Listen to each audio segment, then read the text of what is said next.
bueno, y yo. Y sí, ¿quién va a ser? Yo no veo otro Fernando aquí. No, bueno, no, la verdad es que uno siempre tiene algo de qué hablar y repito... Y vos particularmente. Bueno, ¿qué te pasa? Seguro que vos te estás callado aquí. No, es que te estás haciendo el... No. Dele viaje. Yo les he contado que mi primera impresión, mi primera reacción cuando alguien me dice que vi el programa es pedirle perdón por las tonteras que digo. Pero, porque finalmente uno habla aquí gratis, es decir, sí, para claro, que salga. Alguna persona me replicaba un poco con incredulidad de que cuando me preguntó que si hacíamos guión. Y yo le dije que no, obviamente. Claro. Yo vengo ahí a los 100 metros, ustedes no sé ni qué es lo que se me va a ocurrir decir.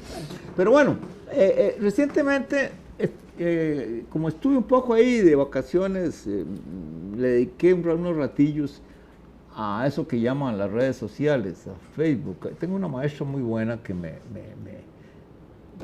enseñó bien hasta cierto punto, pero porque yo no puedo aprender más allá de cierto punto tampoco. Entonces,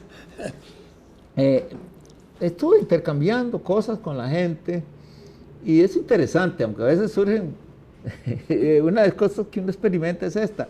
Uno escribe algo y de pronto le están contestando a propósito de algo que ni siquiera enfocó. Pero bueno, ese es un problema al que hay que habituarse. Porque también yo me di cuenta de que con la prensa ese es un peligro que los periodistas, los gacetilleros especialmente deberían. Mucha gente se deja ir solo por el título. Por el título. Sí. Y los títulos, sí. Por ejemplo, hoy hay uno, hoy me encontré uno temprano que es el Frente, estudio revela que el Frente Amplio tiene sus puntos negros. ¿Cómo? Bueno, entonces, claro, yo paso y digo, ¿de quién haría ese estudio? Y me voy a ver qué dicen de los diputados del Frente Amplio y sus relaciones con el gobierno. Y obviamente se trataba del Frente Amplio de Uruguay. Obviamente no, era el Frente Amplio de Uruguay. Ya dije, me importa. No, pero... Hoy estaba leyendo a la señora Mora, que a mí me gusta cómo habla. Ella es muy... se ve que es culta, en definitiva, con solo oírla hablando. Y entonces... ya como a la defensiva. No, nosotros no queremos adoptar el sistema chavista, ni mucho menos, pero así.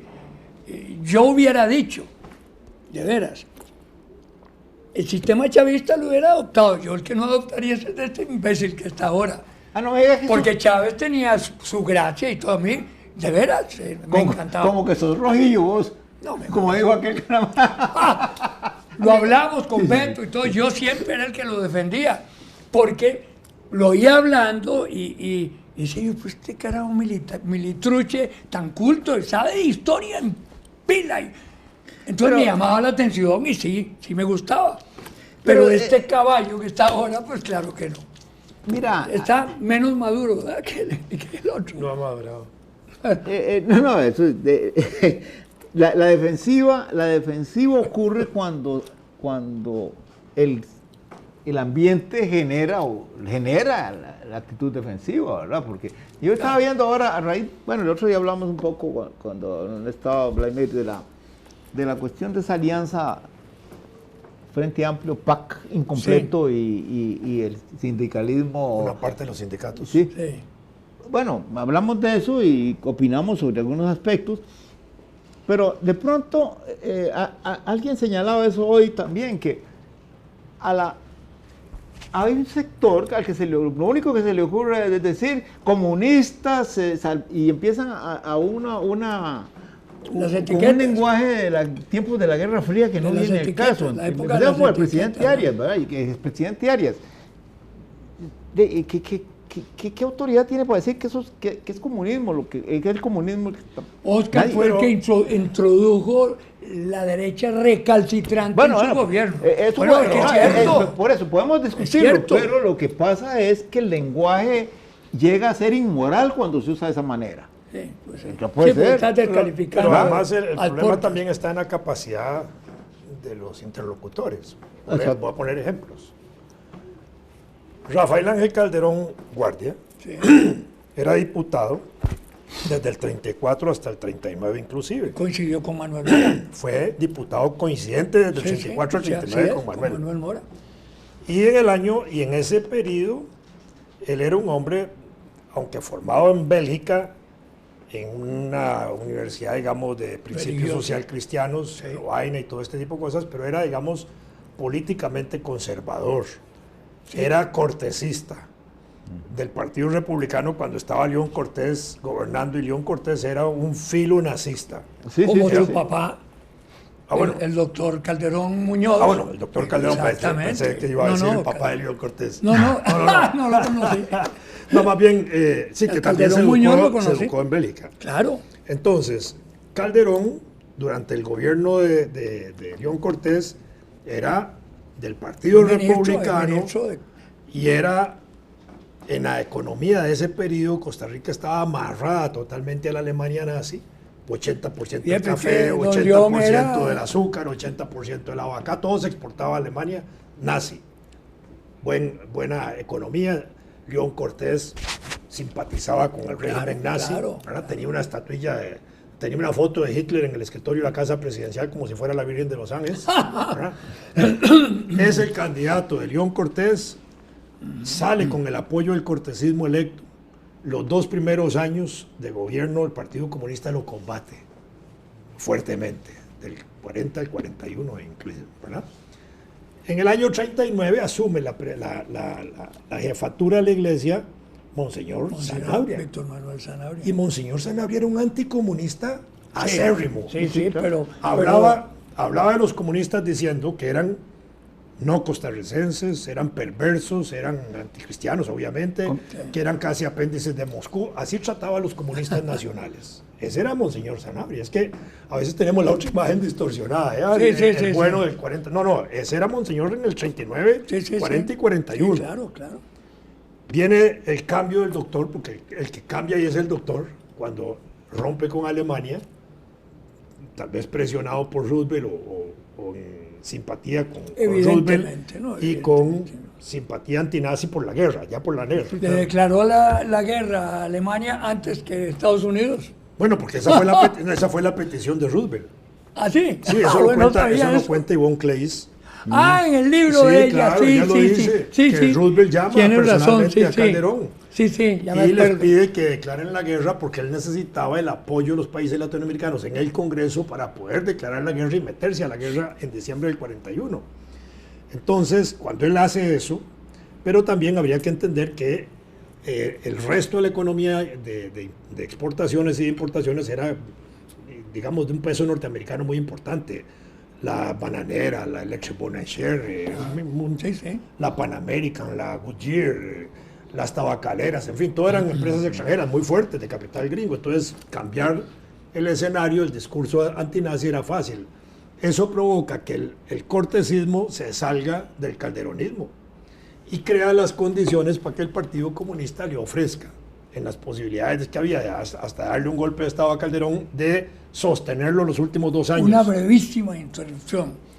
Cuando León Cortés se lanza, lo primero que hace... En el 44, cuando perdió con Picado, lo primero que hace es explicar que él no había sido nazi, que él simpatizaba mucho con la política del facho. Yo creo que era la forma autoritaria de gobernar. Claro, entonces explicó, sí, porque era autoritario como claro. Carajo. Pero yo recuerdo el discurso, que dando una explicación, porque claro, todo el mundo le decía nazi, y él se sacude. Bueno, pero volviendo al punto, sí, perdóname la interrupción, al asunto, es que los comunistas terminan brindándole apoyo a Calderón. Había cambiado la iglesia, ahora era Monseñor Sanabria el jefe de la iglesia, y Sanabria, que es un hombre inteligente cuya perspectiva era nada más abrirle espacio a la iglesia, porque el pacto de la iglesia con Calderón era derogar las leyes liberales y fortalecer ese proceso de volverse a meter en la escuela y en todo lado. Sanabria avala el apoyo de los comunistas al gobierno para sostener el gobierno esos últimos 2 años de la administración Calderón. entra en el proceso de las negociaciones y aquel discurso anticomunista de Sanabria pasa a una frase famosa donde Sanabria contesta a Manuel Mora una carta larga sobre la exigencia que la Iglesia le había puesto, el cambiar de nombre al Partido Comunista por Vanguardia Popular. Así es. Y Sanabria dice que a la nueva organización los católicos pueden ingresar sin cargo de conciencia alguna. Es decir, no era un pecado ser comunista. Y empieza el periodo de las reformas sociales. Entonces, pactos en este país ha habido, y pactos muy importantes, incluso de pactos de gente que digamos, en su discurso se tiraban parejo y duro, como en el caso de Sanabria, Calderón y yo veo terminan aliados, hechos una mancuerna y produciendo una reforma social muy importante. Yo veo una gran diferencia. Esa, llamémosle alianza, porque fue una alianza. Bueno, fue suscrita la del pacto de Calderón, claro. Calderón, porque incluso se materializa en el bloque de la victoria en el año 44 en las elecciones. Que no ha logrado esta alianza. Era mucho más de fondo que esta. Porque si vos oís leer el famoso pacto que llaman ahora, es superficial. Y sobre todo con los sindicatos que tienen una pobre filosofía de las cosas, que están defendiendo ganguerías y defendiendo privilegios. Entonces, yo no sé. Se intoxicaron para mí. Siempre habrá diferencias y yo no sé qué dirá la historia de esta alianza. Por el momento, lo que dijimos en la vuelta anterior es que nos parece ineficaz. Nosotros hablamos sobre ineficaz, ella. Bueno, es un criterio y no es diciendo, pero no es porque es comunista ni nada por el estilo, es que está mal planteada a la luz de la situación política del país. Pero lo que me ha repugnado es eso, que de pronto parezca un montón de momias políticas de este país, ya algunas de ellas muy desprestigiadas, sacando otra vez el fantasma del comunismo. Y eso está mal, porque es un fantasma. Por una razón muy simple, porque don Manuel era un hombre culto que había leído a Marx, que había leído El Capital, que tenía una relación, no era simplemente ¿cómo se llamaba? La declaración aquella de Marx y Engels. Manifiesto. El manifiesto comunista, que era muy simple y que sí era un poquito, digamos, agresivo, porque El Capital es un análisis de fondo sobre una situación real que había planteado la revolución industrial, es decir, las explotaciones miserables que se hacían en las minas, etcétera, etcétera. De manera que, para mí, lo que perdió, en otras palabras, los fracasos de los grupos, llamémosles comunistas o socialismo científico, como le llamaba Marx, fue la introducción del leninismo, a pesar de que Lenin era un hombre muy preparado, pero combinaron, ¿cómo era? Comunismo.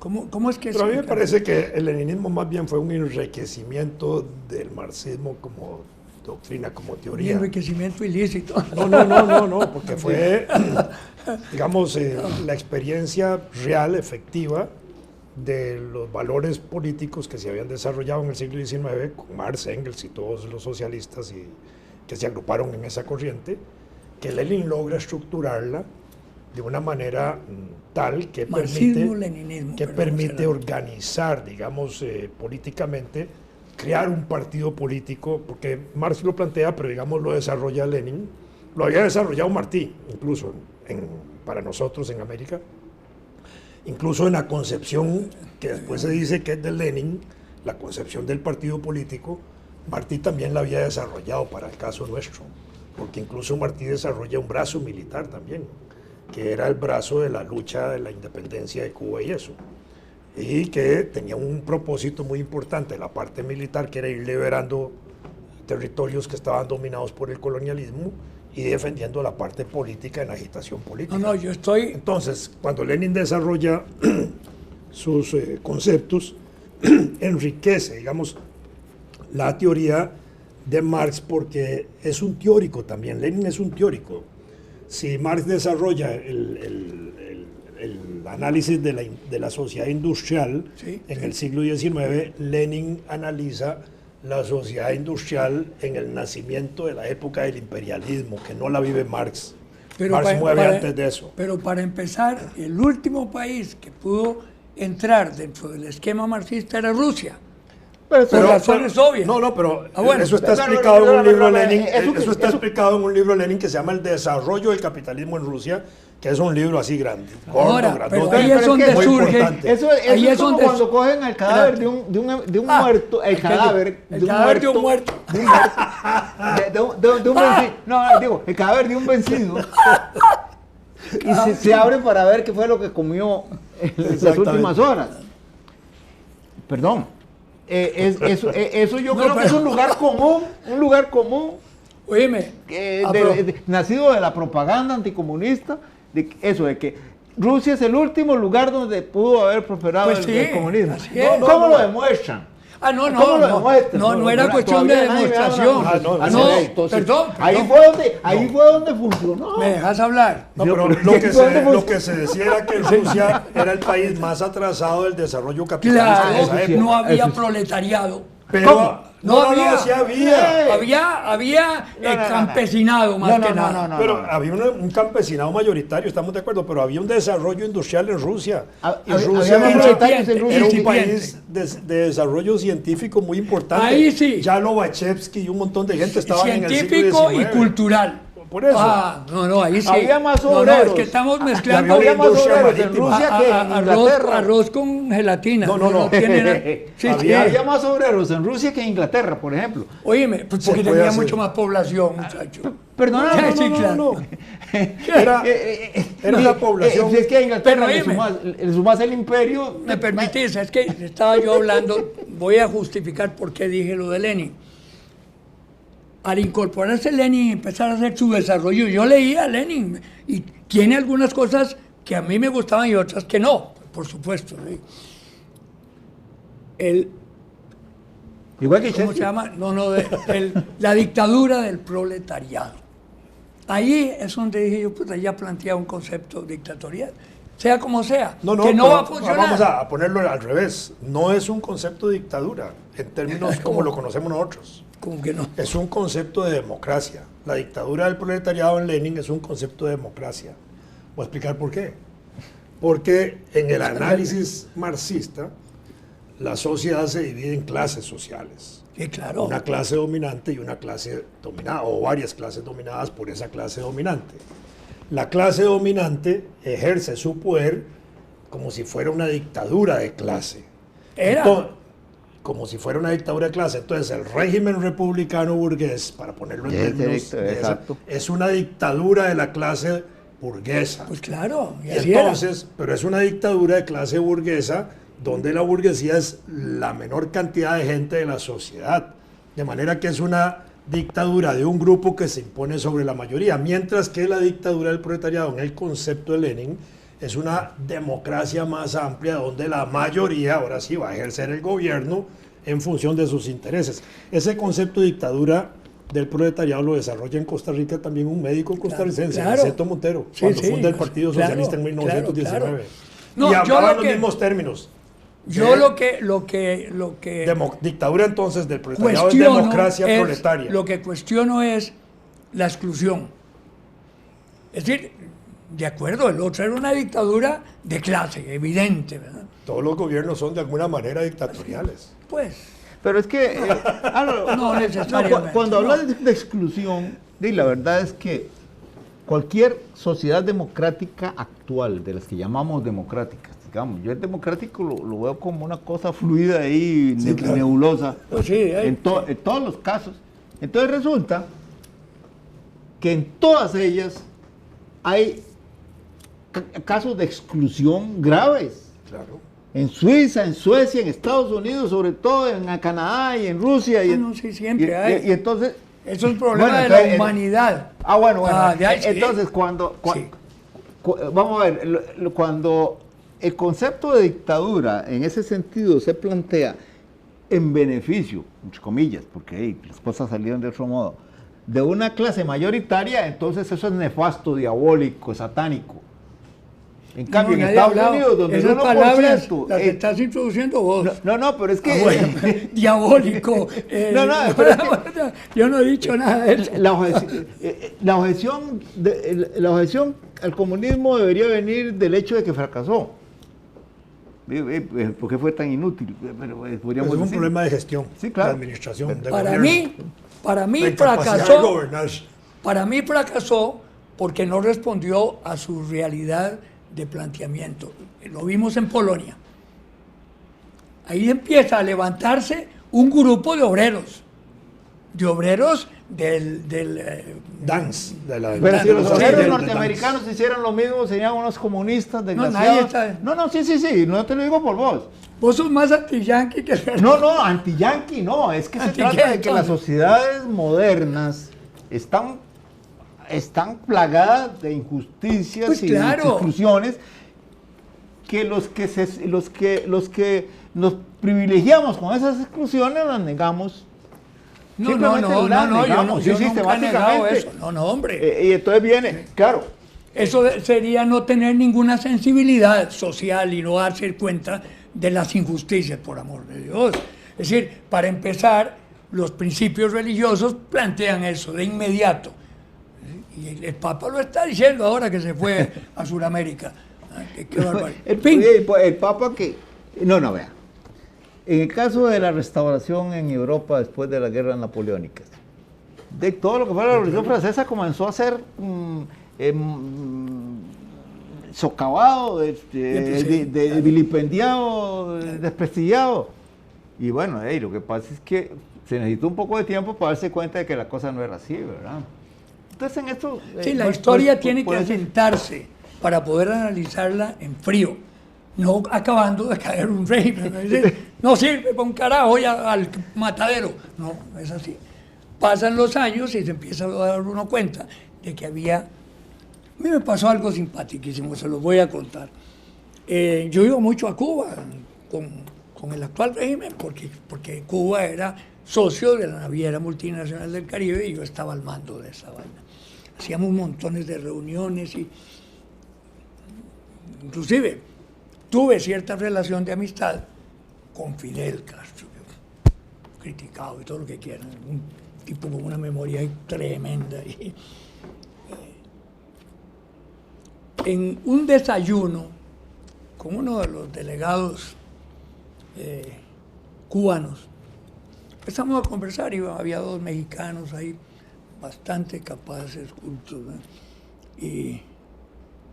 Y entonces se empezó a hablar sobre esto, de cómo había fracasado una ideología, llamémosle así, porque se convirtió en de derecha, esa es la realidad.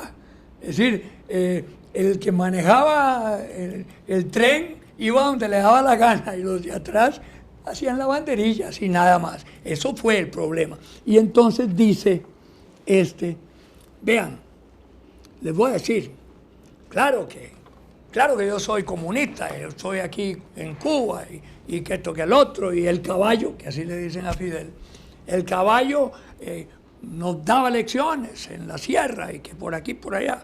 Ahora les voy a decir una cosa, si yo hubiera estado un tiempo antes, yo hubiera sido estalinista. Y le dice el mexicano. Todos los comunistas fueron estalinistas hasta que se murió Stalin. Claro, sí, claro. Pero entonces le dice el mexicano, un hombre muy culto, le dice el mexicano, bueno, entonces vas a mandar a matarnos a todos nosotros como a los kulaks. No se conocía esas matanzas. No, pues te estoy contando No, matanzas estaban en Cuba. la conversación esa. Matanzas estaba en Cuba. Sí, y entonces le dice el cubano, ¿qué son kulaks? ¿Cuáles matanzas? Y le dice, perdón, lea un poquito y después hablamos. Porque él lanzó como reto, yo hubiera sido stalinista. De repente, en la noche hay una recepción en la casa de protocolo, que era donde hacía Fidel las recepciones, un lugar precioso. Y estábamos un grupo conversando con Fidel sobre temas. Carajo, es muy ameno, y es que tiene una cultura increíble, ¿verdad? Y una memoria de elefante, ¿verdad? En una esquina estaba Carlos Rafael Rodríguez con un grupito que lo estaba rodeando. Y entonces de repente, Fidel era un bandido. Se ven, aquellos sí, esos sí son los comunistas. Yo soy cubano, tengo mis ideas, pero si quieren oír a un ideólogo, vayan ahí. Qué bandido. Sí, bajándole el piso a Carlos Rafael, ¿verdad? Que era el ideólogo de veras del grupo comunista, ¿verdad? Es decir, Carlos Rafael fue el que desplazó a Roca, ¿verdad? Lo sacrificó en aras de... No, la Roca juega su papel. Pero ¿hasta dónde ya se acabó? Durante la Revolución Cubana juega su papel. Sí, claro. La insurgencia de Fidel... él no la apoya. Recordemos más bien que Fidel desarrolla el movimiento 26 de julio como un grupo militar revolucionario de guerrillero, y el Partido Comunista de Cuba no estaba en la guerrilla. No, claro que no, lo rechaza. Así es. El Partido Comunista, en medida que Fidel avanza, también se va dividiendo en torno al proceso de la guerra. Y Blas Roca, que era un viejo dirigente comunista que había sido ministro de Trabajo de Batista en el año 40, en esa alianza internacional antinazi que también allá se produce una situación. Sí, en todos lados. Sí. Y ahí los comunistas siempre hacen el Código del Trabajo, hacen la Constitución del 40, etcétera, que es muy importante. Blas Roca es el que entiende que la jefatura de la lucha antibatistiana la tiene Fidel, no es el Partido Comunista. Y cuando triunfa Fidel, él, que encabeza el Partido Comunista, avanza hacia el fidelismo, reconociendo la jefatura de la dirección fidelista, y una parte del partido se separa ahí. Algunos de esos viejos dirigentes del partido los mandaron de embajadores a Alemania Oriental y otras cosas así, donde seguramente estaban muy contentos, ¿verdad? Y el grupo de Blas Roca se queda ahí. Blas Roca fue un hombre muy respetado porque era un gran dirigente obrero. Sí. Hasta su muerte siempre fue respetado. Carlos Rafael era la otra vertiente teórica. Sí. El ideólogo, como decía, pero Blas Roca era decía Fidel, que nunca fue desplazado. Oye, ese es el ideólogo. Pero lo decía con un tono como de burla, ¿no? Y avanzan en el proceso inicial de la revolución a constituir una unión de partidos, el movimiento 26 de julio con el Partido Comunista, que forman el Partido Unido de la Revolución Socialista en Cuba. Algo parecido a lo que hace Chávez en el 99-2001, cuando funda el Partido Socialista Unificado de Venezuela, que agrupó 25 grupillos que habían ahí alrededor de él. Chávez solo perdió una elección. ¿Te acuerdas cuál? No, perdió el plebiscito. El plebiscito. Lo perdió aplastantemente. Sí, pero fue lo único que perdió. Como elección. Y lo reconoció, salió. Le costó reconocerlo. Sí, le costó, dicen que los militares lo presionaron. El que lo convenció fue José Vicente Rangel. Sí, ajá. Que es un gran intelectual venezolano. Sí, claro. Y fue el que lo convenció de que aceptara el resultado.